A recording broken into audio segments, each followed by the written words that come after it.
১৪ই মার্চ ২০২৬ রাত ১০টার সময় বাগেরহাটের মোল্লারহাটে সোহাগ শেখ নামে একজনকে গুলি করে হত্যা করেছে, যে কিনা আ শ্রমিক লীগের একজন নেতা ছিলেন।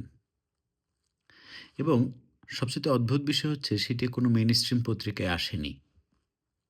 তার অপরাধ কি? সে হচ্ছে গিয়ে শ্রমিক লীগ করত। তো আমার কথা হচ্ছে, আপনারা এই রাজনীতি আর কতদিন চালাবেন? হুম? এবং এখানে যারা ফেসবুকে লোকাল পত্রিকা যেমন হচ্ছে নিউজ এডিশন নামে আ একটা আ ফেসবুক পেজ, তারা এটি নিউজ করেছে। তারা লিখেছে কি, বাগেরহাটের মোল্লারহাটে দুর্বৃত্তদের গুলিতে সোহাগ শেখ নামে এক শ্রমিক লীগ নেতা নিহত হয়েছে। শনিবার দিবাগত রাত ১০টার দিকে উপজেলার উদয়পুর ইউনিয়নে গাড়ফা পানেরহাট এর সামনে এ ঘটনা ঘটে। নিহত সোহাগ শেখ উদয়পুর ইউনিয়নের আ দৈবকান্দি গ্রামের দাউদ শেখের ছেলে। স্থানীয় সূত্রে জানা গেছে তিনি মোল্লারহাট উপজেলা শ্রমিক লীগের সাধারণ সম্পাদক ছিলেন। পুলিশ ও স্থানীয় সূত্রে জানা যায় যে শনিবার রাত ১০টার দিকে সোহাগ শেখ গাড়ফা পানেরহাট এলাকায় পৌঁছালে দুটি মোটরসাইকেলে করে আসা অজ্ঞাত দুর্বৃত্তরা তার পথরোধ করে। এ সময় সন্ত্রাসীরা তাকে লক্ষ্য করে গুলি ছোড়ে। গুলিবিদ্ধ হয়ে তিনি ঘটনাস্থলেই গুরুতর আহত হন। পরে স্থানীয়রা তাকে উদ্ধার করে হাসপাতালে নিয়ে গেলে কর্তব্যরত চিকিৎসকরা তাকে মৃত বলে ঘোষণা করে। ঘটনার সত্যতা নিশ্চিত করে মোল্লারহাট থানার ভারপ্রাপ্ত কর্মকর্তা কাজী রমজানুল হক বলেন, মোটরসাইকেলে করে আসা দুর্বৃত্তরা সোহাগ শেখকে লক্ষ্য করে গুলি করে দ্রুত পালিয়ে যায়।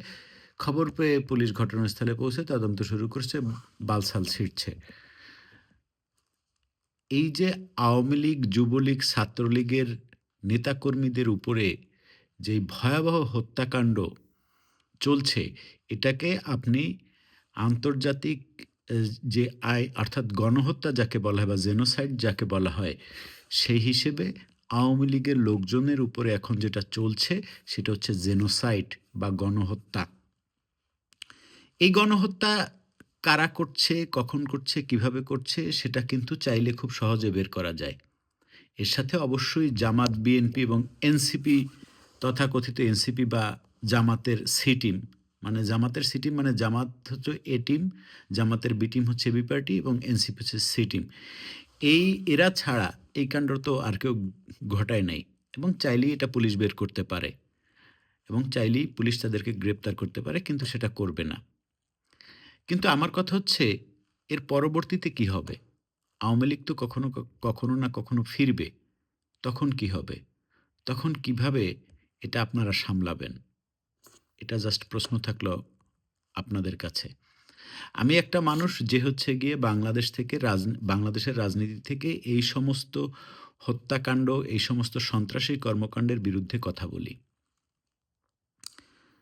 আমি প্রশাসনকে অনুরোধ করব যে খুব যত দ্রুত সম্ভব এই সোহাগ শেখের যারা হত্যাকারী তাদেরকে খুব দ্রুত খুঁজে বের করে আইনের আওতায় আনুন এবং সোহাগ শেখের পরিবারকে ক্ষতিপূরণ দিন এবং এই ধরনের হত্যাকাণ্ড আর ভবিষ্যতে যাতে না হয়।